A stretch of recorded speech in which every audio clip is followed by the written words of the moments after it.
Assalamualaikum warahmatullahi taala wabarakatuh. Innal hamdalillah nahmaduhu wa nasta'inuhu wa nastaghfiruh wa na'udzu billahi min shururi anfusina wa min sayyiati a'malina. May yahdihillahu fala mudilla lahu wa may yudlilhu fala hadiya lahu. Asyhadu an la ilaha illallah wa asyhadu anna Muhammadan 'abduhu wa rasuluh. Allahumma salli wa sallim wa barik ala Muhammad wa ala alihi wa sahbihi wa man tabi'ahum bi ihsanin ila yaumiddin, amma ba'd.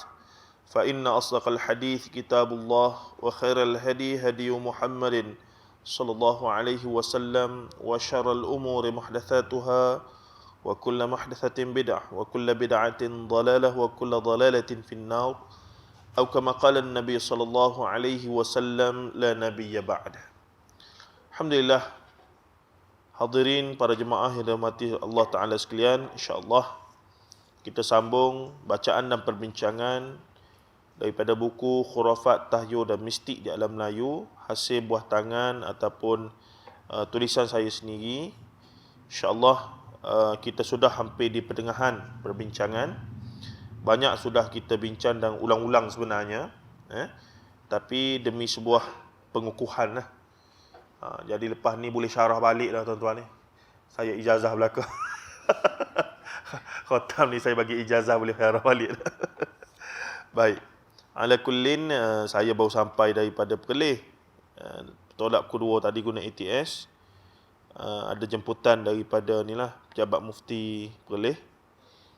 Ada benda dan buat makluman, tarikh perkampungan sunnah pun dah keluar dah.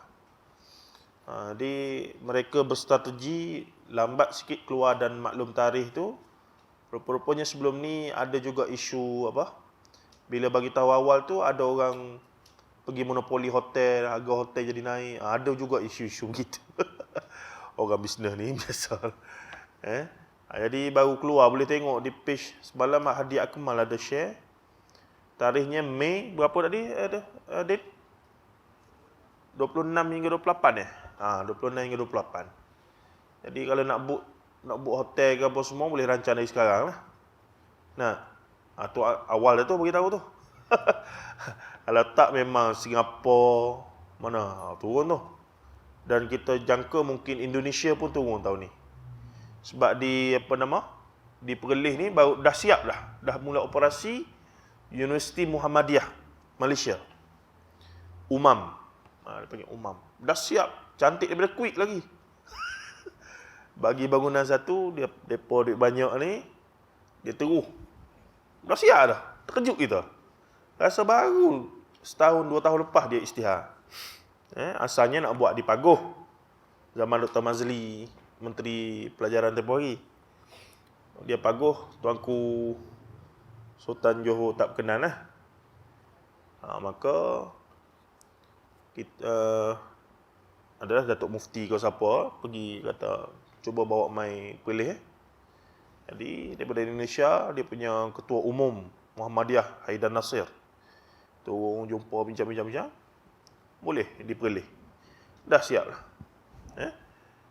Jadi kita jangkakan lepas ni perbincangan kita di Malaysia ni tidak setakat kita lah. Dia akan jadi paling tidak di peringkat Nusantara lah. Ustaz Salman Ali dengan Profesor Dr. Rozaimi pun dah mula dijemput ke Indonesia lepas debat tempoh hari. Dan kalau kita tengok komen-komen dalam rakaman debat di YouTube apa semua tu, banyak komen daripada Indonesia sebenarnya. Mereka mengikuti. Dan Allahu alam ke depan mungkin kita boleh tengok debat yang paling agung lah zaman ni, antara Ustaz Salman dengan Kiai Idrus Lamdi ke.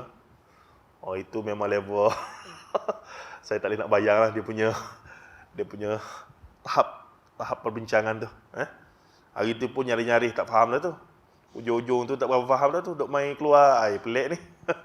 Istilah yang begitu sekali teknikal kan dalam bidang keilmuan masa-masa itu. Apalah, kita main khurafat je lah, tak ada apa. itu bidang kita bincang tu lah.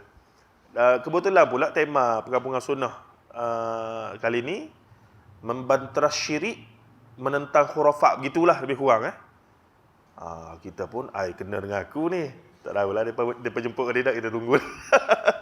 Lepas-lepas tu depa jemput lah. Jadi moderator. Wallahu a'lam. Baik. Ala kullin, kita sambung bacaan muka surat 54. Perenggan 2 ya. Meskipun kemudian alam Melayu melalui ulama-ulamanya melahirkan pelbagai karya ilmu Islam dalam bidang akidah, fiqh dan tasawuf, bermula daripada abad, sebenarnya zaman Melaka ni tidak dijumpai lah. Saya yakin ada ulama Melayu kita ataupun yang kacuk lah. Zaman tu Melaka ni, tuan-tuan kena faham, konsep Melayu ni belum wujud lagi. Konsep Melayu sebagai bangsa, negara bangsa ya. Negara bangsa ni lepas merdeka. Kalimah Melayu pun tengok balik ada ke tidak. Cuma zaman tu ni, kalau Abdullah Munsi pada abad 1800 lebih, dia mengaku dia ni ayahnya Arab, emaknya Hindustan. Dia jadi apa? Munsi, dia jadi Melayu. Jadi bila tengok balik sejarah, di Melaka lagi teruk lah. Baba dan nyonya ke apa campur dok belicin ni. Arab Hadraminya ni apa semua, last sekali jadi Melayu belaka. Itu konteksnya zaman tu Jadi sebab tu selepas merdeka kena define balik Melayu tu apa. Maka diberi tiga ciri. Pertama apa dia? Beragama Islam. Yang kedua, mengamalkan adat istiadat ni dan bertutur dalam bahasa Melayu. Jadi sebenarnya para muallaf ataupun reverted Muslim macam Profesor Dr. Ridwan T. Abdullah tu dah jadi Melayu lama dah sebenarnya. Pada mengikut takrif perlembagaan Sebab dia pertama Melayu fasih sangat Boleh menyumpah orang dalam bahasa Melayu. Okeylah tu. Nah, yang kedua dia baju Melayu sakan. Maksudnya sangat menjiwai dah budaya Melayu dia tu. Apa lagi ketiga tadi? Islam over daripada awal lagi lah. Dia jadi isu reverted Muslim ni bila ayahnya ataupun anaknya nanti nak letak bangsa apa. Kalau ayah Cina, mak Melayu, anak kena ikut ayah. Kawan tu mana Cina sepatah pun tak pandai. Yang jadi isunya lagi nanti apa dia? Buku teks sekolah. Nak sekolah apa semua. Maka dilihat dia ni bukan bumi putera. Jadi benda ni wallahu alam ada orang bincang ke tidak, tapi bila kami dalam bidang kemanusiaan sejarah ni kita cakna lah benda-benda lagu ni macam ialah banyak kes yang ayahnya bukan asal Melayu lah, reverted Muslim Islam. Tapi kalau bumi putera asal tak ada masalah. Macam baba nyonya Siam di Kelantan, Kedah ni dah kira bumi putera, tak ada isu. Di Sabah Sarawak din suku-suku tu kira bumi putera. Sebab tu masa saya duduk UiTM, saya terkejut. Lalu-lalu pakai skirt rambut merah, pening sekejap. Mari mana pula ni? Dahsyat tu. Rupanya bukan Melayu Islam. Bidayuh, murud, macam-macam lah. Tapi nampaklah lain mereka tu. Tapi mereka boleh masuk UiTM. UiTM untuk bumi putera. Konsep ni lah yang sahabat kita daripada bangsa Cina dan India ada setengah sensitif lah benda ni. Kenapa mereka tidak dapat peluang yang sama. Itu cerita lain lah bagi orang politik bincang. Baik, jadi dari sudut keilmuan itu yang kita bincang ni, ulama-ulama Islam di alam Melayu, jadi nak katanya zaman awal Melaka jatuh 1511 dan para sejarawan kata Melaka establish 1400 lah lebih kurang. Pada saya awal lagi. Dan Samudra Pasai kurang lebih dalam 1100. Tapi gerakan Islam datang ke alam Melayu, dia bukanlah datang dan terus jadi Islam. Sebab kita bukan melalui peperangan. Kita melalui organik lah. Pergerakan yang dakwah, mari duduk dulu, berkahwin dengan orang tempatan, jadi businessman, duduk sini 6 bulan, tunggu angin monsun bertukar kan. Kita belajar sekolah rendah, sekolah menengah dulu, tak ingat lagi teruk. Angin monsun, tunggu angin ni, duduk 6 bulan. 6 bulan ni lama. Kalau kahwin tu sempat mengandung, hampir nak beranak lah tu. Jadi lama-lama daripada gerakan-gerakan itu dan disebabkan di belah pantai ni, iaitu tempat bisnes paling maju, mula dikuasai oleh orang Arab Islam apa semua ni, lama-lama gerakan dakwah Islam pun automatically berkembang dan menyebabkan pada peringkat awal kalau baca buku Dr. Abdul Rahman Abdullah Pemikiran Islam Jawa, dia kata gerakan dakwah Islam di pesisir pantai itu lebih maju dan lebih cepat berbanding dengan pedalaman. So macam di Kepulauan Jawa tu masa tu, di pantai tu, orang Jawa masa tu dah ramai masuk Islam. Raja duduk di dalam lah, duduk di kota di dalam. Dan akhirnya raja ni disebabkan gerakan dakwah Islam ni dah semakin kuat, ramai dah orang masuk Islam. Jadi raja-raja Jawa pun masa tu terpaksa juga untuk tolerate, dan akhirnya mereka pun macam terpaksalah tunjuk mereka masuk Islam untuk nak jaga kuasa sebab orang Islam dah makin ramai. Tapi bersyaratlah Islam dia tu, Islam cara dia lah. Maka adalah Islam kejawen. Maksudnya tak settle. Nampak okeylah saya masuk Islam, tapi benda-benda yang bersabit dengan amalan tradisi itu masih lagi diteruskan. Itu proses yang begitu panjang lah secara umumnya. Baik, seterusnya. Namun dalam masa yang sama, elemen-elemen khurafat, tahyul dan mistik juga berkembang dan berevolusi bersamanya. Meskipun kemudian pada abad terawal lah, zaman Melaka sebenarnya bukan tak ada orang berkarya, ada. Contoh paling baik adalah Undang-Undang Qanun Melaka. Dah ada hudud sebahagian, bukan semua, tapi dah ada undang-undang tu yang berasaskan, bahkan didakwa Undang-Undang Melaka masa itu, dia ada dua, Undang-Undang Laut dengan undang-undang yang dia ada nama dia tu, Undang-Undang Melaka lah tak? Qanun Melaka. Tu. Dia ada dua, yang laut dengan yang darat punya ni lah. Tapi sebahagian pengkaji telah mentarjihkan menurut kajian mereka, memang diangkat daripada fiqh Syafi'i. Itu dakwa mereka. Saya sendiri tak mengkajilah, tak membacanya, tapi mereka dakwa diadaptasi undang-undang tu, syariah law itu, Melaka tu, daripada memangnya dikatakan daripada mazhab Syafi'i. Tak pelik pun. Tak pelik pun ya. Memang itu yang datang. Jadinya maksudnya karya dah adalah orang berkarya tu. Mestilah ulama yang berkarya, takkanlah orang biasa tu menulis. Sebab zaman tu 99% orang tak erti membaca dan menulis. Yang boleh membaca menulis ni hanya orang istana dan ulama-ulama yang mari ya. Dan mungkin kemungkinan besar undang-undang Melaka apa semua ni ditulis oleh dengan bantuan ulama-ulama Arab daripada India dan seumpamanya lah. Maka apa berlaku tuan-tuan dan puan, cuma karya khusus dalam bidang ilmu yang dikatakan dalam satu bidang, iaitu tasawuf ataupun kita katakan fiqh ataupun akidah sifat 20, itu agak lewat. Saya ingat ada awal tak sampai kepada kita. Yang paling awal sampai 2-3 helai tulisan manuskrip yang bernama Bahrul Lahut. Bahrul Lahut. Yang kontennya menurut pengkaji yang awal, dan kita pun baca balik, dia tak tebal, nipis saja, 2-3 muka surat, dan kontennya bercerita tentang, penuh dengan perbincangan tentang wahdatul wujud dan Nur Muhammad, tentang teori wujudiyah lah, wujud alam ini, daripada apa ni, kosmologi, esoterik, istilah falsafah. Jadi bayangkan, antara manuskrip yang terawal dijumpai dan dikatakan yang tulis tu namanya Syekh Abdullah Arif. Ada kajian tentang perkara tersebut, Nur Muhammad. Memang duk bincang pasal benda tu. Jadi itu yang terawal para pengkaji jumpa, dan masih ada lagi, dah boleh ditetap dan telah dibuat kajian. Mungkin ada yang lebih awal. Tak peliklah, zaman Melaka tu mesti ada juga. Cuma tak sampai.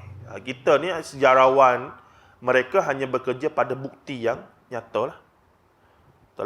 Semalam saya mimpi jumpa hantu wah. Ada sungguh hantu wah, ada leh. Dia mesti ada bukti. Sebab tu kewujudan hantu wah masih dipertikaikan. Ada pelbagai mazhab, ada aqwalul ulama, aqwalul rijal fi tarikh Malaysia ni pelbagai pandangan lah. Ada paling tidak 3 pandangan. Pandangan pertama kata apa dia?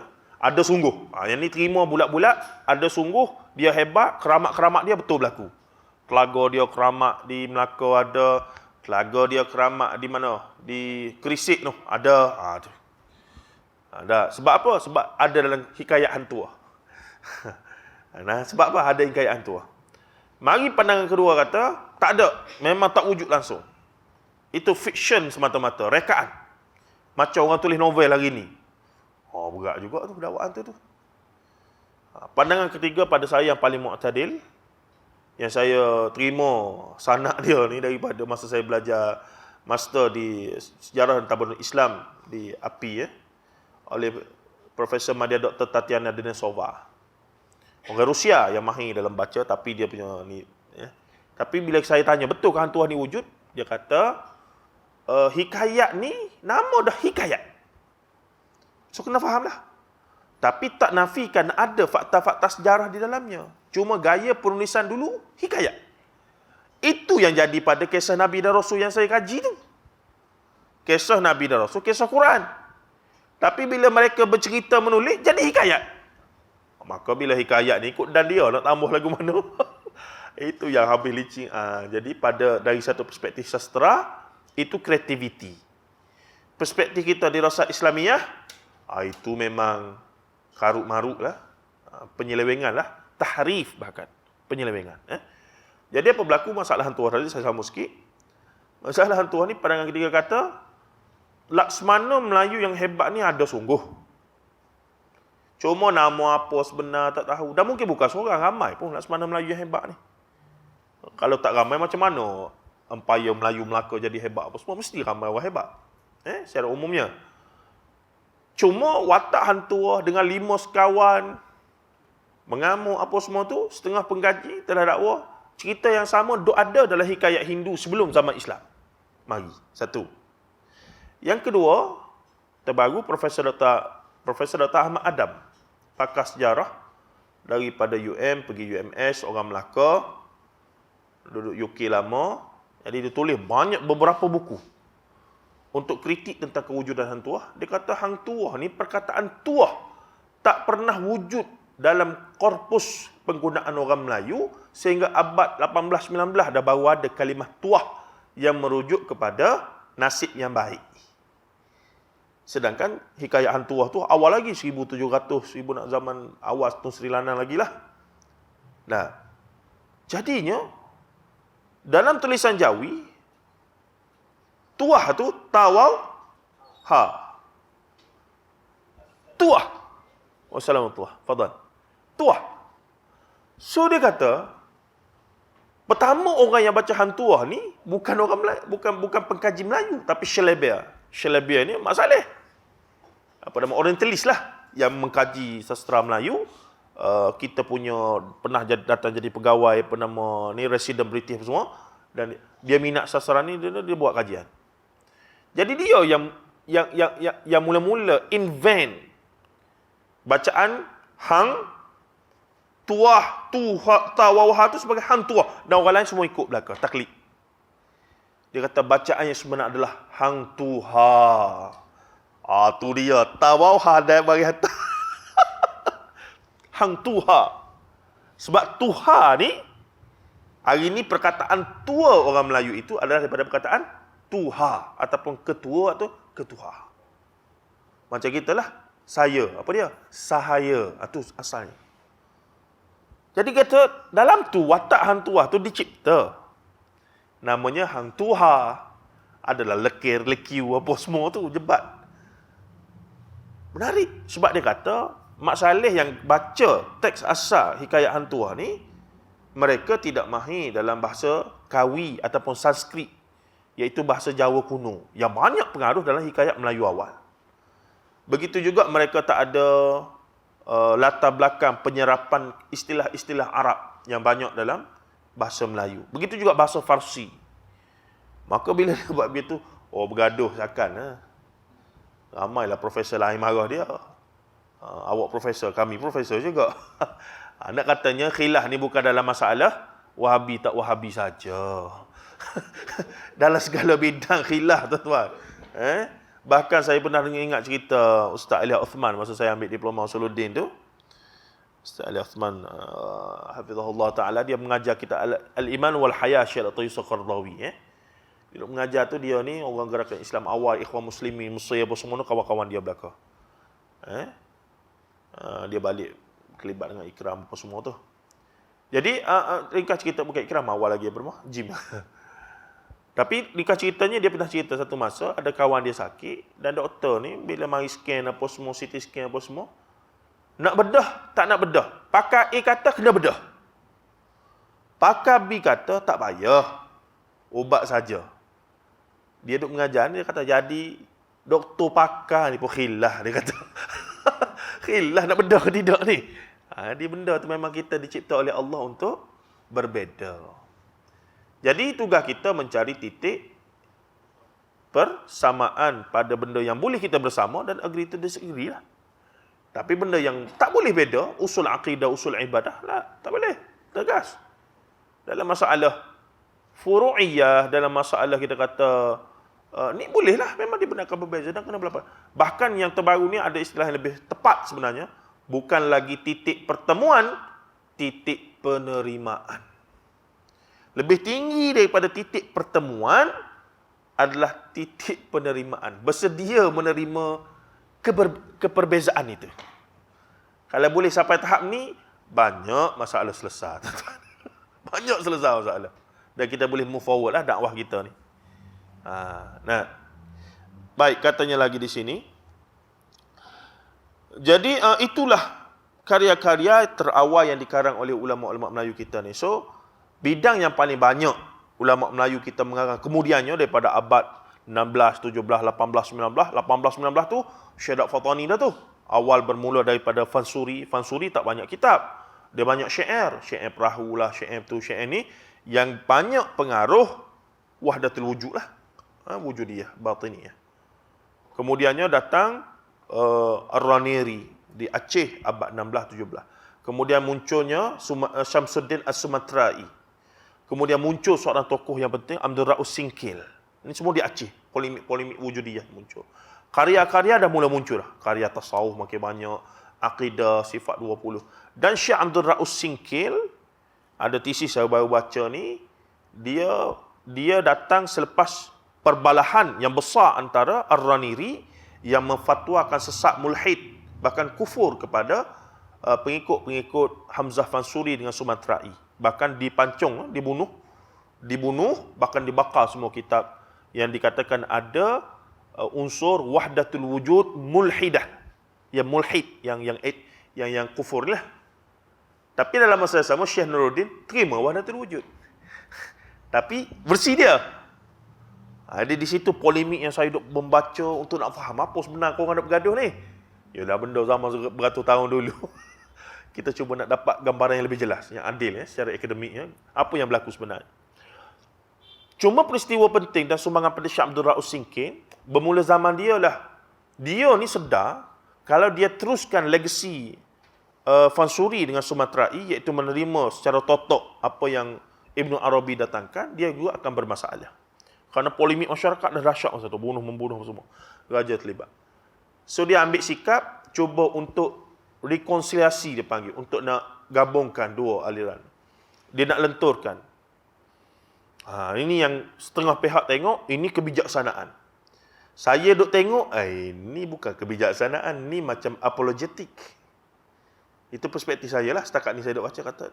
Sebab akhirnya, dia mencampur adukkan dua benda. Contoh kitab-kitab tasawuf dia akan mulakan dengan perbahasan akidah terlebih dahulu. Dia masukkan akidah sifat 20.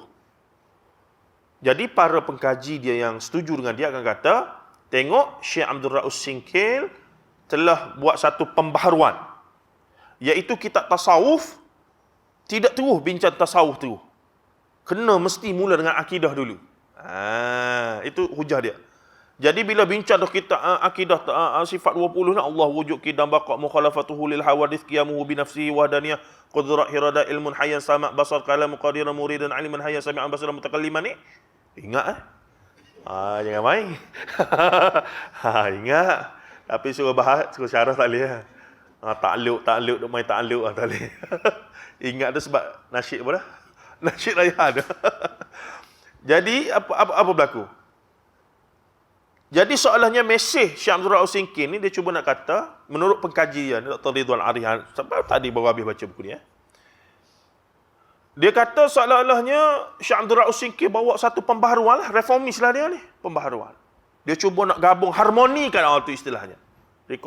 Rekonsiliasi ni mengharmonikan lah. Supaya tasawuf ataupun falsafi wujudiyah, batiniyah, wujudiyah yakni yang mulhidah itu tidak diterima secara total, telah di-adjust supaya kena dengan syarak, tidaklah bicara benda-benda terlalu falsafi sangat. Jadi dia gabung. Kitab tasawuf dia, ada beberapa kitab dia ni, dia akan mulakan dengan perbahasan sifat 20 dulu. Supaya soalannya, mesejnya, macam-macam mana pun kamu nak belajar tasawuf ni, nak pergi tinggi mana, mencari makrifah lah, berapa nak naik ke langit, apa semua tu ni, kena selesai dulu yang ni.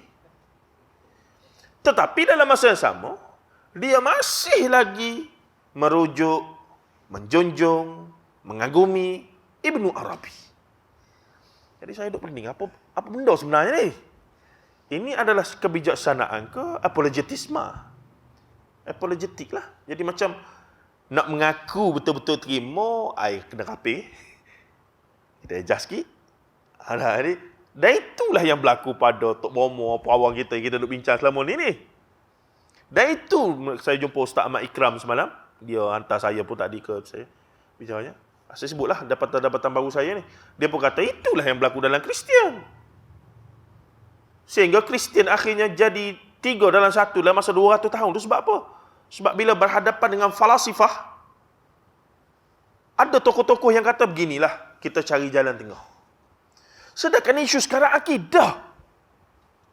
Bukan isu fiqh ni. Akidah. Akidah bila kita tolerate, kita terima unsur luar, habis lalu. Jadi keliru. Jadi masalah ni, boleh kok ejah-ejah sikit, boleh. Tauhid jangan tinggal. Tauhid. Keluar Allah kita terima belakang Quran hadis. Tapi yang kata alam ini qadim, bermula daripada Nur Muhammad, beres jugalah. Nampak tak? Walaupun dalilnya tak jelas apa semua. Jadi di situ kekeliruan berlaku. When we go more deeper lah, kita akan jumpa benda lagu ni lah. Oh dahsyat. Fitnah falasifah. Falasifah ni bukan yang sehari dua ni. Yang zaman Greco-Roman lagi dah. Plato, Aristotle, Sokrates, dan akhirnya ujung sekali, tahun ke-200 Hijrah hujung, selepas Nabi Isa mati, iaitu Neoplatonism.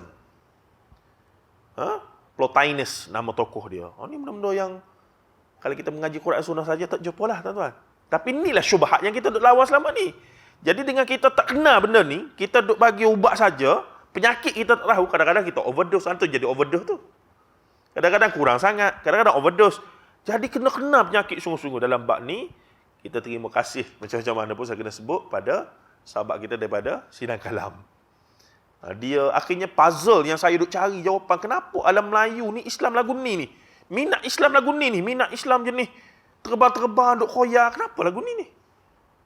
Dan kenapa kita tengok abad ke-16, 17, 18, 19, karya-karya ulama-ulama Melayu yang dikatakan fasih berbahasa Arab, tak ada terjemah hadis, ulumul hadis, rijalul hadis yang kita baru duk jumpa. Tak ada. Jadi ulama-ulama ni duduk zaman bila ni? Pelik lah kita ni. Saya masa UM dulu lagi lah. Bila Dr. Fauzi Rahman bagi tahulah, ilmu hadis, ilmu yang paling hujung sampai. Peliklah kita. Mekah zaman tu ulama ramai kan. Ulama alam Melayu boleh bahasa Arab belaka zaman tu kan. Kenapa yang payah nak jumpa kitab tafsir Quran, nak jumpa terjemahan hadis? Yang ada hadis 40. Syekh Abdul Rauf Singki ni orang yang pertama tulis tafsir lengkap 30 juzuk, Terjumanul Mustafid. Itu pun macam terjemah dan adaptasi daripada Jalalain, tafsir Jalalain, Jalaluddin Suyuti dengan Jalaluddin Mahali tu, dan juga tafsir Baydawi, dia capu-capu sikit. Okeylah, ada. Tu sebab dia nak kata dia ni bawa pembaharuan bahawa dia ni, kita nak pergi tasawuf tadi pun kena selesai dulu ni Quran Sunnah tu. Dan dialah yang pertama juga bukan dia pertama, dia kedua. Syekh Roniri dah ada terjemahan hadis Targhib wa Tarhib. Sudah dikaji di peringkat PhD oleh Dr. Muhyiddin di UM Kelantan. Dan Syekh Abdul Rauf Singki buat Syarhul Latif kepada Arba'in Nawawiyah. Baru dia buat, baru ada kitab hadis. Abad berapa? 17. Islam mari Melaka zaman tu. Tak jumpa. Bayangkan. Jadi mereka hari-hari zaman tu duk bincang apa di surau masjid? Saya duk cuba khoyak lah. Mereka duk bincang apa? Mungkin sebab kita berdasarkan bukti empirikal, kertas hitam putih lah yang sampai pada kita. Kalau kita nak sangka baik, kebanyakan karya mereka tu hilang tengah jalan lah. Yang mereka tulis apa semua hilang kan banyak. Yang sampai itu. Tapi berdasarkan apa yang ada, kita pun duk khoyal lah di Melaka zaman tu. Apa pengisian mereka di surau masjid? Berdasarkan ingatan ke berdasarkan apa dia? Kemudian zaman Aceh awal apa semua. Jadi cuma yang nampaknya yang banyak menjadi isu bila kata Islam ni duk bincang wujudiyah lah, isu-isu wahdatul wujud, falsafah dan seumpamanya. Dan benda tu bukan baru. Sebab di India zaman tu, itulah bendanya. Sebab tu maratibul wujud, martabat 7, mari daripada Burhanpuri. Tuhfatul Mursalah. Mari daripada India. Maksudnya India zaman tu duk bincang benda tu. India tak pelik daripada Farsi. Farsi Syiah. Memang itulah perbincangan. Dan Syiah, sampai hari ni pun, tokoh-tokoh Syiah semasa, memang istihar akidah mereka, metafizik mereka, yakni keyakinan kepada alam gaib mereka tentang kosmologi ciptaan alam ni memang sebiji daripada Neoplatonik, Plotinus tadi tu. Dia ada tingkatan 7, al-aqlul awal, itulah at-ta'yun awal, sama tuan-tuan. Apa yang dalam maratibul wujud tu daripada ta'yun awal, ta'yun thani, munculnya al-aqlul awal, kemudian yang sebelum tu ada macam-macam lah istilah. Bunyi istilah Arab tu, gelepar dah kita. Allah. Apa mari mana tak tahu tu. Sebab tu tak ada rujukan Quran dan Sunnah hal-hal yang tersebut. Tak ada. Tapi bila dia masuk dalam kitab Jawi dengan istilah-istilah Arab tu, ni ilmu paling tinggi ni. Ni akidah level paling tinggi. Ni akidah ahlul, apa dia? Bukan ahlul bidah. Mereka kata ahli ma'rifah. Ini dah akidah al-arifin. Tu istilah mereka. Kita dengar jam. Wow. Tu. Istilah demai. Kita kata mana ayat Quran hadis ni ada hujung. Kita mengaji akidah, Allah kata gapo, Nabi Muhammad kata gapo, itu yang kita faham. Daripada huraian ulama kemudian tafsir lah sepatutnya. Qul huwallahu ahad. Kemudian tengok tafsir ulama Mu'tabar Ahli Sunnah wal Jamaah, tafsir bil ma'thur, apa makna dia. Rasulullah pula endorse, antuk mina billah wa malaikatihi wa kutubihi wa rusulihi wa yaumil akhir wal qadari khairihi wa syarrihi. Dah, sedang itu akidah. Tauhid dan iman dan juga Islam. Dah.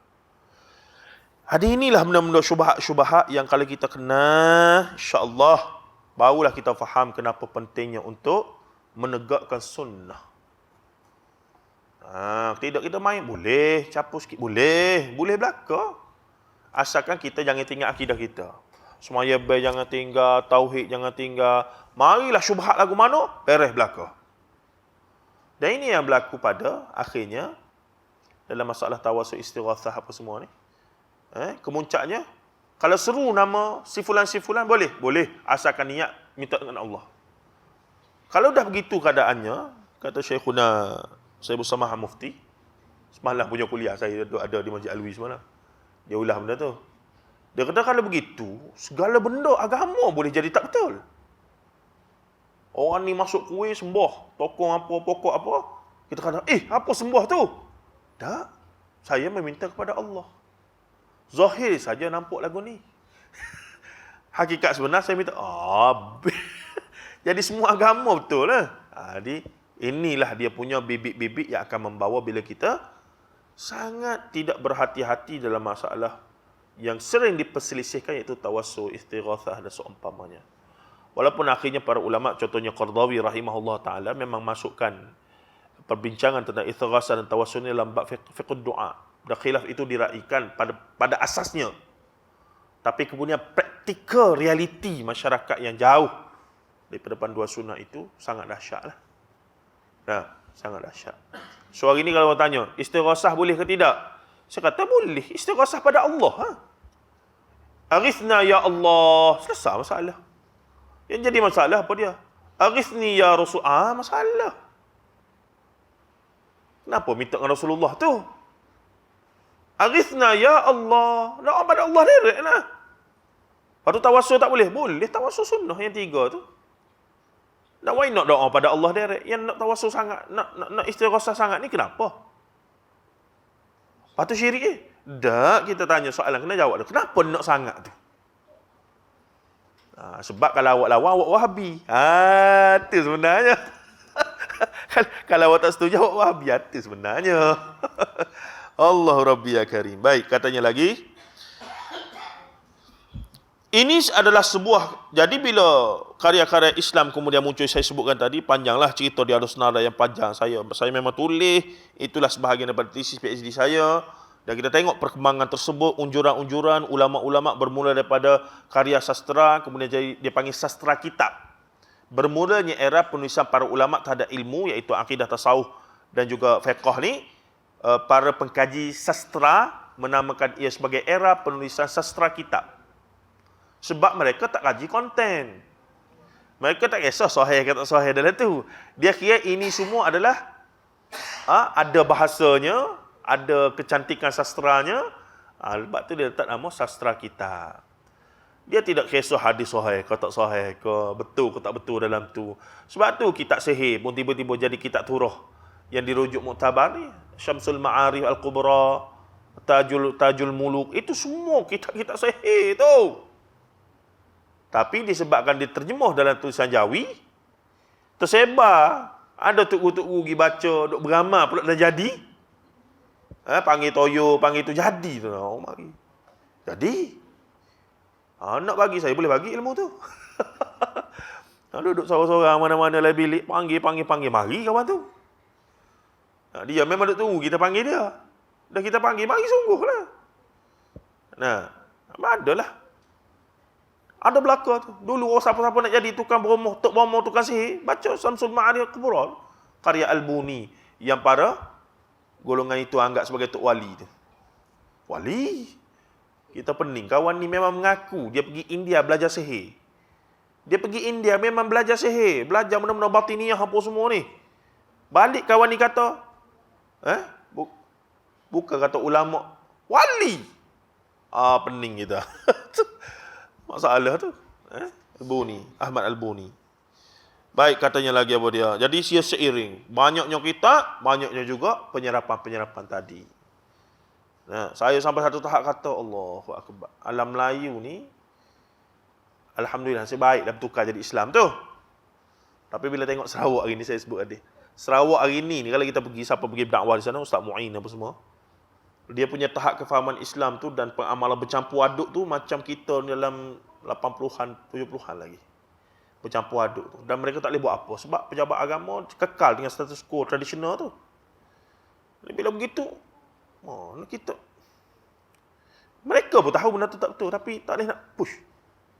Sehingga saya kata, tak ada cara lain lah. Melainkan, Allah Ta'ala utuskan seorang jelmaan, Syekh Muhammad Abdul Wahab sekali lagi. Di Borneo sana. kalau ada sungguhlah. Baik. Ini adalah sebuah keironian. Ironi ini satu pertembungan yang tidak sewajarnya berlaku kerana tujuan utama turunnya Islam melalui seluruh nabi dan rasul sehinggalah Rasulullah sallallahu alaihi wasallam yang menerima wahyu berbentuk Al-Quran dan sunnah adalah untuk mencapai tahap kemutlakan tauhid kepada Allah Subhanahu Wa Taala. Tauhid kita isbat dan nafi sekaligus. Tak boleh isbat saja. Allah satu, Allah ni tanzih, yakni laisa kamitslihi syai. Allah ni begini, Allah ni begini, Allah ni begini. Dalam masa yang sama, tok mama pawang dukun tak tinggal. Tu isbat tanpa nafi. Dia kena isbat Allah satu. Iyyaka na'budu wa iyyaka nasta'in. Dia tak boleh na'budu saja pada Allah. Ya Allah, ibadah kami untukmu ya Allah. Tengok kami semayang, kami puasa, zakat, haji, tak tinggal. Tapi bila kami ada nasta'inu, kami nak minta pertolongan, instead of kami pergi direct dengan kamu ya Allah, kami pergi parking dulu dengan tok bomo pawan dukun. Nampak tu? Nampak tu? Tak jelas itu tu. Kita nampak, tak ada ikhtiar. Ikhtiar daripada perkataan khair. Khair ni baiklah bahasa Arab. Khair dalam arti kata syarak, patuh kepada syariat. Macam mana kamu kata itu ikhtiar sedangkan hadis Rasulullah jelas larang kita pergi pada orang macam tu? Solat tak terima 40 hari. Siapa yang pergi jumpa bomoh pawang dukun dah percaya apa dia kata? Rasulullah kata orang ni tidak ada urusan ma unzila ala Muhammad dengan apa yang turun pada Nabi Muhammad. Setengah ulama kata boleh jadi kufur. Setengah kata tak sampai kufur, dosa besar kalau tak taubat. Ala kullin pergi jumpa, apatah lagi percaya pula, apatah lagi amal dah pula apa yang dia suruh, dan dia suruh tu benar-benar langgar syarak. Suruh buat apa dia, makan najis contoh. Suruh makan abu mayat orang mati sebab nak bagi ilmu mujarab ni. Kita pula ada hajat. Nak penyakit sembuh cepat. Nak apa dia? Nak hajat. Nak bini seorang lagi contoh. Dah. Apa lagi? Nak dapat projek. Benda-benda gitu. Jadi bila bomoh bagi syarat-syarat lagu tu buat ke tidak? Buat tuan-tuan. Wa'iyadzubillah. Buat. Kalau lepas buat tu, hidup dan boleh bertaubat, alhamdulillah. Lepas tu mengaji sunnah ke apa, taubat tak apa. InsyaAllah. Takut-takutnya dalam proses duk buat tu, hatta benda-benda yang memang jelas langgar syarak, mati, wal'iyadzubillahi min zalik. Tak tahulah setara mana tu.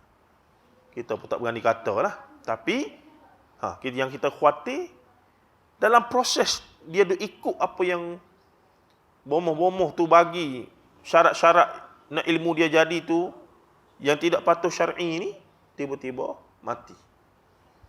Allahu Akbar. Apa jadi agak-agak? Waliyadzubillah, kita tak boleh nak bayang benda tu. Baik, katanya lagi apa dia? Antara matlamat utama Islam adalah membebaskan umat Islam sekaligus umat manusia daripada sebarang unsur yang boleh membawa kepada bid'ah, dalal, kesesatan dan syirik kepada Allah Ta'ala. Tajuk buku ni sebenar Khurafat, Tahyul dan Bid'ah di alam Melayu. Fikir-fikir balik, tukarlah dulu. Biar kita bincang di dalam. Di cover tu kita tukar sikit jadi mistik. Bila sebut mistik ni, orang Melayu dia okey. Tak apa mistik. Mistik ni benda molek lah. Itu saya dok bawa naratif. Islam agama wahyu, bukan agama mistik. Agama wahyu ni jelas lah. Qala Allah wa qala Rasul. Jelas. Bukan agama dok khayal, mistik, fana, nak cari. Jumpa dah Tuhan. La ilaha illallah. Ni naratif geng-geng mistik ni. Dan mistik ni diterjemah daripada bahasa Inggeris lah. Mistik daripada bahasa Greek. Mistike ke berapa adalah saya bahalan ni tu. Nah. Kemudian dipinjam dalam bahasa Melayu. Bila tengok berapa? Satu proses pencarian di alam yang tidak dapat dijelaskan. Apa benda ni? Cari Tuhan dengan apa yang Tuhan sudah tunjuk pada kita. Ayat maktubah, wahyu Quran Sunnah, ayat kauniyah, alam. Maka di situ perlukan sains, pure science. Pure science. Maksudnya, i'jazul ilmi, yakni tabi'i alam ini, alam tabi'i. Melihat matahari keluar masuk, itu yang banyak ayat duk suruh kita tengok alam apa semua tu. Qiyamah wa qu'udan wa ala junubihim apa semua tu ayat-ayat tu. Nah, begitu. Baik. Kemudian katanya lagi di sini, pada zaman moden ini ketika mana kesusastraan menjadi satu bidang kajian akademik di universiti tempatan dan luar negara, kajian-kajian terhadap manuskrip karya-karya klasik Melayu tersebut kebanyakannya dikaji dari sudut kesusastraannya. Saya bold di situ. Sebab itu kita bicara tadi tu. Tidak dari sudut kedudukan isinya menurut timbangan ilmu riwayah dan dirayah. Hukum hakam akidah. Syariat Islam melainkan secara artificial ataupun secara luaran saja, sekali gitulah. Nah, untuk dia ada, bila nampak ada istilah tasawuf, istilah Arab sikit, dia kira Islamik dah tu. Dia mudah kira begitu dah. Dalam tu bincang pasal sihir, saya sebut pasal sihir apa semua tak kira dah. Yang penting nama kitab Syamsul Ma'arif. Kitab dah ni. Sedap kata Syamsul Ma'arif. Syam apa dia? Matahari. Matahari yang memancar. Okey dah tu. Nah. Podal tu segala jenis. Allah Rabbi ya Karim. Jahil lah kita ni. Betapa lambatnya kita sedar benda-benda gini. Untuk perbahasan yang lebih mendalam tentang isu di atas, mau rujuk buku yang satu lagi, iaitu Israiliyah Ahdi Maudhu' dan Fitnah Sirah, dalam bab perbahasan riwayah dan dirayah. Baik, pemikiran khurafat, tahyul dan mistik ini mempunyai kaitan yang kuat dengan dua unsur dan sebab yang kita bahaskan dalam buku ini dan buku sebelumnya, iaitu kerancuan. Ni bahasa, kalau orang jangan baca buku dia, kerancuan ni apa? Pinjam daripada Indonesia, kekeliruan sebenarnya. Instead of guna kekeliruan itu, kerancuan tu nampak style lah sikit. Kalau baca apa pula kerancuan ni lah. Kerancuan produk ataupun hasil tamadun, sejarah, kebudayaan dan pemikiran Melayu kuno ataupun Melayu tradisional lebih tepat, dan kerancuan produk tradisi lisan dan penulisan kesusastraan Melayu. Yang kedua-duanya perlu diambil kira dari konteks dari zaman animisme, dinamisme, Hindu, Buddha dan Islam. Rentetan zaman itu, zaman tak ada Tuhan langsung, animisme, dinamisme, zaman kepercayaan kepada semangat-semangat tu. Zaman Hindu mula ada konsep dewa-dewi, zaman Buddha against dewa-dewi, iaitu tak ada dewa-dewi Tuhan, tapi sebenarnya alam ini adalah pusaran-pusaran mencapai satu Atman, Brahman, mencapai asal muasal. Dia adalah berbagai-bagailah benda reka dengan kepala otak lah berlaku tu. Disebabkan tak ada panduan wahyu. Kepala otak cerdik duk fikir ni. Kalau tak cerdik, tok nenek moyang kita tu tak cerdik, macam mana dia boleh hasilkan karya hikayat hantu yang berbelik-belik panjang tu? Punyalah panjang, wataknya banyak, ceritanya banyak.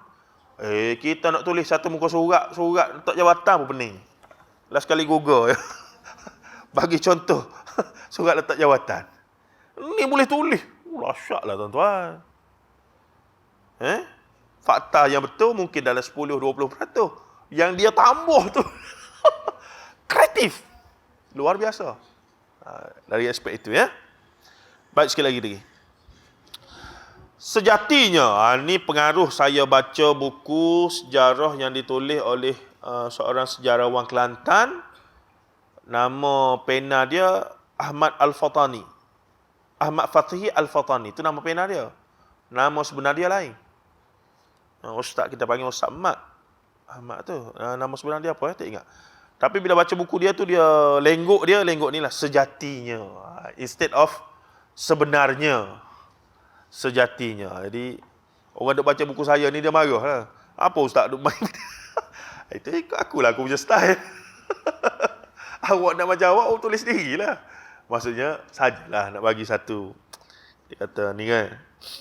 Yang penting faham. Takkan tak faham sejati tu apa? Tak pernah dengar lagu Awi. Sejati.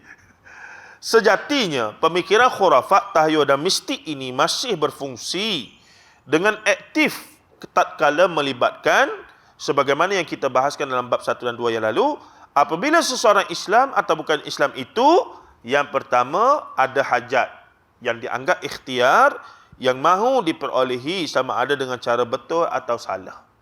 Ada benda dia nak. Halal atau haram, dia tak kira dah. Termasuk untuk buat orang lain, iaitu bagi mudarat pada orang lain, nak buat jahat pada orang lain. Dan dalam takrifan Jakim terhadap azimat, dia masukkan ini. Mantra-mantra yang dibaca pada suatu benda dengan keyakinan akan memberikan kesaktian untuk diri sendiri, manfaat diri sendiri, ataupun untuk buat jahat pada orang lain. Itu takrif azimat oleh Jakim dalam dokumen dia yang bertajuk Khurafat dan Azimat Garis Panduan. Saya duk guna dokumen tu untuk mengajar banyak tempat. Instead of buku kitab besar-besar, padaian ni kata. Ini pun belum lagi tersebar dengan begitu meluas. Seakan-akan kita tak faham khurafat tahyul ni apa. Yang kedua, untuk berubat. Ini yang paling popular. Dua sumber menyebabkan orang kita ni mudah terjerumus dalam so-called alternatif. Ikhtiar, perbuatan alternatif. Pergi jumpa bomo pawang dukun. Apa dia? Pertama tadi apa dia? Ada hajat. Tadilah nak anak dapat 10A. Ada lelaki ataupun perempuan yang kita nak sangat sebagai isteri kita, walaupun dia suami ataupun isteri orang sudah, maka dibuatlah sihir yang dinamakan sebagai sihir tafriqah, sihir pemisah, mufarriqah, farqu bainal inilah orang yang berkahwin ni. Nah, dan itulah perkara yang iblis paling sukalah masa dia report kepada bos dia tu. Kan? Kita tahu ada tu, cerita tu. Setiap iblis akan report apa kejayaan dia. Dia setakat buat ni biasa. Tapi bila mari, saya berjaya menyebabkan suami isteri bercerai. Hore ya. Dapat bonus lah dia. Berjaya. Baik. Yang kedua, untuk berubat, dianggap ikhtiar tadi. Sama ada sakit bersifat mistik, yang saya maksudkan di sini, sakit-sakit gangguan jin iblis lah. Kita terima ada benda tu. Jangan kata tak ada pula, memang ada. Jin iblis memang Rasulullah sebut boleh masuk dalam darah kita. Dah banyak dah hatta ada zaman Rasulullah dan para sahabat yang dirasuk apa semua, memang ada. Dan ulama-ulama sendiri zaman sekarang, zaman dulu, experience berlawan dengan Imam Abu Hanifah yang masyhur dia bagi terompah dia apa semua tu. Jadi rasukan tu ada. Saya sendiri berapa kali tengok, saya yakin tuan-tuan pun pernah tengok secara live. Nah, tapi ada beberapa cerita lucu lah. Bila dia masuk tu, satu tu masa saya kerja di KL Central. Bukan bibik, apa dia panggil? Kita punya cleaner ni. Dia menyapu belakang saya betul-betul. Kita dah buat kerja macam dia main menyapu. Tiba-tiba dia rebah. Sudah. Memang kita tahu dia tak buat lah. Lepas tu, macam-macam lah bunyi. Nasib baiklah ada di jabat kita tu, PA saja, pegawai rendah, untuk jaga file, bilik file tu. Dia ni, orang panggil Tok Bomo lah, Tok Bom. Tapi dia menguruk sebenarnya, dia bukan bomo betul ni, dia menguruk. Tapi dia pandai berubat ni, dia mari dia ruqyah lah. Dia ruqyah tu memang keluar habis lah.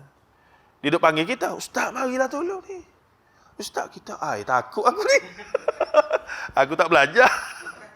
Kita ayat kerusi paling tinggi ya. Takut tuan-tuan. Dia duk. Nah, tapi dia tak agresif. Bila ruqyah sikit, dia pun keluar sedar.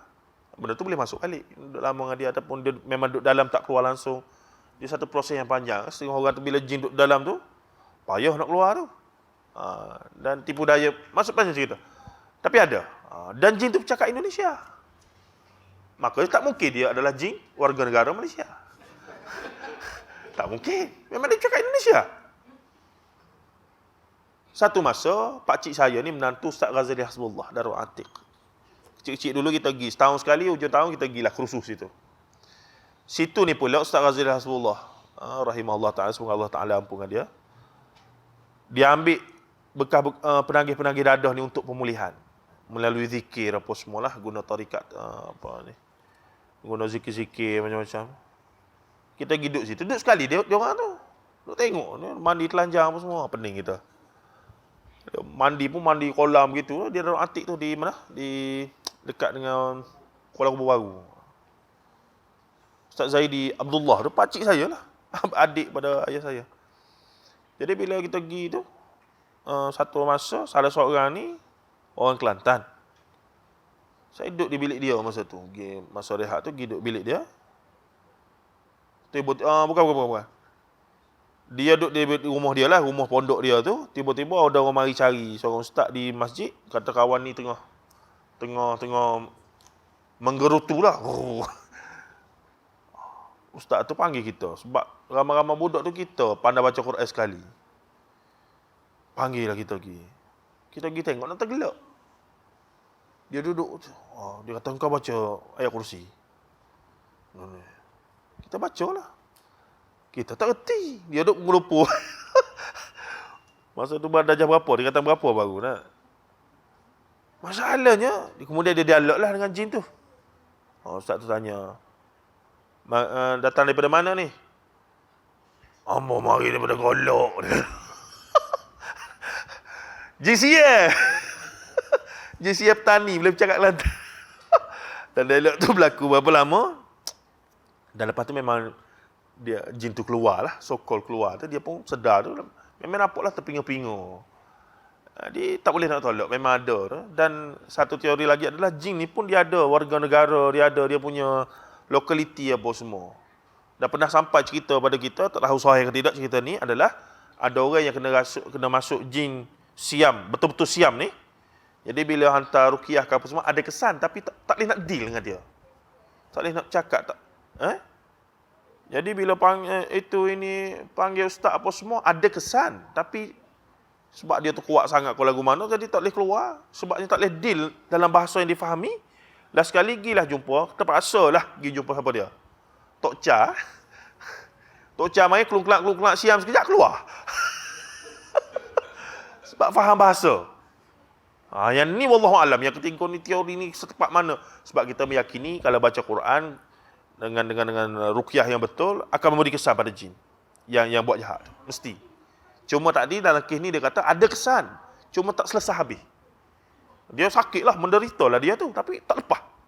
Macam tak ada, deal tu tak settle. Last sekali kita bawa pergi, beberapa kali saya kuliah di Kuala Lumpur, di masa tu di Sentul. Habis kuliah, orang India mari. Masuk. Haji Ustaz, minta doakan anak saya. Kata sudah. Kata minta maaf saya tak pandai, kita jadi imam. Dia masuk ni lah, ada gangguan apa semua. Kita mana reti. Maksudnya. Tu. Dari sudut hukum, Wallahu'alam. Mana tak tahu. Kita boleh ruqyah ke orang bukan Islam apa semua. Wallahu'alam. Mana tak tahu. Baik. Sikit lagi. Satu pendengar lagi. Oleh kerana terdedak. Bahasa-bahasa dedak ni. Zaman dedak ni. Saya tak ingat bila. Tapi oleh kerana terdedak dan termakan dengan bujukan iblis laknatullah. Ini talbis iblis dah ni. Pertimbangan waras angkat dan syariat diketepikan kerana mahu mencapai dan memperolehi apa yang dikehendaki meskipun terpaksa mempertaruhkan sebuah akidah dan iman. Orang yang buat ni biasanya mereka yakin apa yang mereka buat tu tak memberi kesan kepada akidah mereka. Dia kata saya tu tak sembahyang tak tinggal. Tok bomo lah. Pakai tangkal lah. Tapi sembahyang baik tak tinggal. Nampak keliru tu. Isbat tanpa nafi. Itu yang kita jadi orang Melayu kita ni lambat tu, dia selesa. Sebab dia kata Islam kami perfect. Semaya banyo, hajinya, umrahnya, walaupun kemudian kami gila dengan Tok Bomo sekejap tu. Tapi semaya kami tak tinggal. Apa yang tak okeynya? Kita pun payah ni. Jadi tak ngaji Tauhid 3 ni payah. Payah lah. Tauhid 3 jelas. Tauhid lawan dia syirik. Settle. Tauhid begini. Lawan dia syirik. Begini. Dah. Jadi bila nak tauhid, tak boleh langsung ada unsur syirik. Ada unsur saja, kena buang selalu. Itsbat, nafi selalu. Tauhid 3. Yang tu congek ekor sangat tu. Tak boleh nak cari makan lah. Tu cerita dia. Bayangkan kalau aliran Perlis jadi aliran arus perdana Tauhid 3 semua diterima sebagai arus perdana di payah nak cari makan tuan-tuan. Tok Bomo apa semua ni, geng-geng ustaz yang mengaku Asy'ariyah sebenarnya batiniyah jadi Tok Bomo ni, payah nak cari makan ni. Selama ni dia boleh cari makan dengan duduk istihadi gini Asy'ariyah. Bila muncul Ustaz Nudruh dah tergugak tu. Rupa-rupanya Asy'ariyah palsu. Batiniyah rupanya, Tok Bomo. Tengok. Mula terganggu dah. Mereka punya periuk nasi tu. Yakni kalau jadi arus perdana, Allahu Akbar. Siapa nak pergi cari khidmat mereka itu? Kalau semua orang doa dengan Allah sendiri malam-malam bangun tahajud, ya Allah, ya Allah, ya Allah, tak pergi jumpa Tok Bomo, Tok Allah 102 tu. Ni benda saya sebut ni, status quo kepentingan inilah yang dirisaukan akan hilang. Dengan datangnya dakwah sunnah dan kebenaran daripada pihak-pihak yang bersama kita lah. Tuan-tuan bapa rahimahullah. Jadi janganlah kita beralih daripada jalan ini, cuma ada strategi lah. Tak boleh sentiasa tegas. Ada kadang-kadang kena lembut sikit. Tapi ada keadaan yang mesti kita untuk bertegas. Inilah cara kami. Dan inilah yang kami yakini. Dan inilah yang kami nak buat. Dan seumpamanya.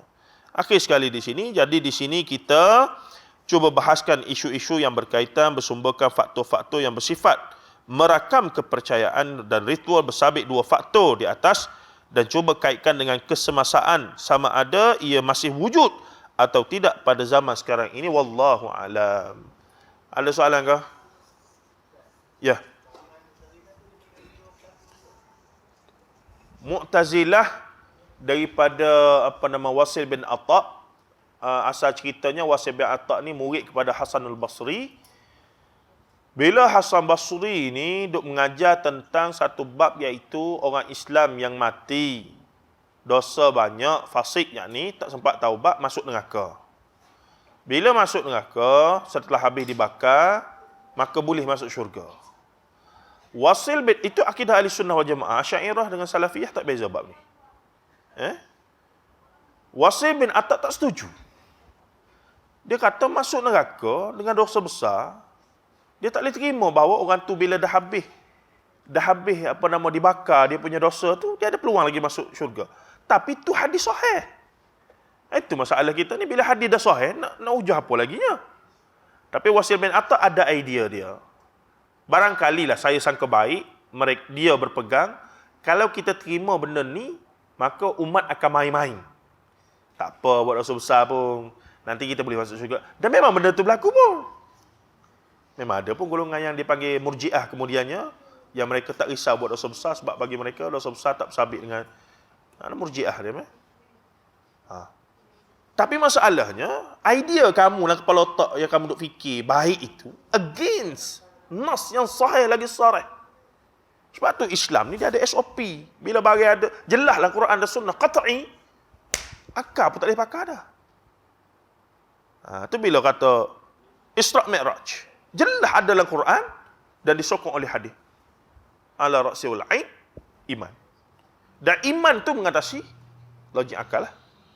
Tapi lah masa sama, untuk nak sahkan benda tu sahih, sangat kena guna logik. Untuk nak sahkan riwayat-riwayat tu sahih. Jadi, dalam bab Wasil bin Atta' tadi, dia ada idea tersebut. Maka bila dia ada idea tersebut, dia tak setuju dengan Hasan Basri. Maka dia i'tazil. I'tazil ni dia menyelisih. Dia mengundurkan diri daripada halaqah guru dia, Hasan Basri itu. Dia pun buat halaqah dia sendiri. Tadilah, dia tak setuju dalam bab tu satu, dah selisihi sunnah dah. Sebab tu mereka digelar sebagai ahlul bid'ah wad dalal. Mereka bukan kufur. Mu'tazilah bukan kufur, kafir. Jangan salah faham. Mu'tazilah bukan kafir, bukan Islam. Tapi mereka laisa min ahli sunnati wal jamaah. Itu jelas. Jadi bermula dari situ bercambahlah idea tu macam-macam lah kata. Oh, syurga ni sebenarnya tak semestinya masuk syurga neraka. Ada duduk tengah-tengah. Al-manzilatu bainal manzalatain dia panggil tu konsep dia. Ada setengah orang ni, barangkali lah dia perbincangannya adalah tak semestinya masuk syurga neraka, dia duduk tengah-tengah. Mana boleh begitu? Akhirat ni engkau tak syurga, engkau neraka tu je. Tiba-tiba Mu'tazilah kata, mesti ada orang yang barangkali bila timbang amalan tu 50-50 ada tengah-tengah. Mana ada begitu? Itu idea Mu'tazilah lah. Jadi idea dia tu macam satu padanan lah. Pada peringkat awal adalah satu niat baik dia untuk nak jaga agama juga sebenarnya. Sebab tu kita kata niat baik jaga agama tak cukup. Kita rasa baik. Bila Nabi ajar, bila Nabi ajar azan yang Nabi endorse sahabat mimpi tu, lagu tu. Kita rasa kalau tambah sikit pun baik, apa masalah. Islam ni punya, dia punya, gitulah. Kita punya sangka baik, kita tambah, kita kurang. Itu adalah bab ibadah yang khusus. Tidak semestinya baik. Sebab yang baik adalah ikut SOP. Dia ginilah. Ringkas cerita. Kita bos majikan satu perusahaan kerja ni. Ada 2 orang staf kita. Staf pertama, mari pukul 8 tepat, paskap pukul 8. Dia mari awal ke, dia mari apa, dia akan pukul 8, dia baru dia paskap. Dan dia balik pukul 5 pun, exactly pukul 5 dia paskap. Hari-hari dia punya paskap tu, pukul 8, pukul 5. Pukul 8, pukul 5. Kita kata berkira betul dia ni. Tapi, end of year, masa annually punya, apa nama kita panggil? Apa istilah awal kerja ni? Tak ingat, saya lama tak kerja. Apa? Report apa? Ni lah. Ni monthly, yearly punya report buat kerja KPI apa semua ni lah. Yang 85 ni 100% dia punya pencapaian. Ada seorang lagi hamba Allah sebelum subuh sampai dah pejabat. Hari-hari dia punya paskat pukul 6.30, pukul 6 suku. 6 suku sekarang sebelum subuh. Balik bila? Lepas isyak. Dua ni jawatan sama, dah skop kerja sama. Tapi bila end of year punya penilaian, assessment apa semua tu gini, kawan ni tak capai pun. 60%, 70% saja. So, dua pekerja ini, yang mana yang baik dalam konteks kita sebagai majikan? Jawablah tanya ni. Pekerja pertama ke pekerja kedua? Pertama lah. Walaupun pada zahirnya kira betul. Mari pukul 8, pukul 5, tak kurang seminit. Tapi dia buat tepat. Rehat tengah hari 1-2, tak lebih tak kurang. Kita kata kira betul dia ni. Yang ni bagus ni, mari awal balik lewat. Rupa duk main game, duk main buat kerja dia. Itu sebenarnya dalam aspek ibadah dan akidah kita ni, ketepatan. Ujian untuk kita adalah memastikan tepat sentiasa dengan apa yang Rasulullah dan para sahabat sudah praktiskan. Wallahu ta'ala a'lam. Jadi Mu'tazilah menyelisihi itu semua. Dan banyak lagi lah Murji'ah, apa semua tu. Begitulah asasnya. Tapi nak kata mereka dah keluar pada daerah Islam pergi kepada kufur, la. Mereka adalah masih Islam. Sesat lah. Tapi laisa min ahli sunnati wal jamaah. Wallahu a'lam. Sallallahu alaihi wasallam Muhammad wa ala alihi washabbihi ajma'in. Walhamdulillahirabbil alamin. Assalamualaikum warahmatullahi taala wabarakatuh.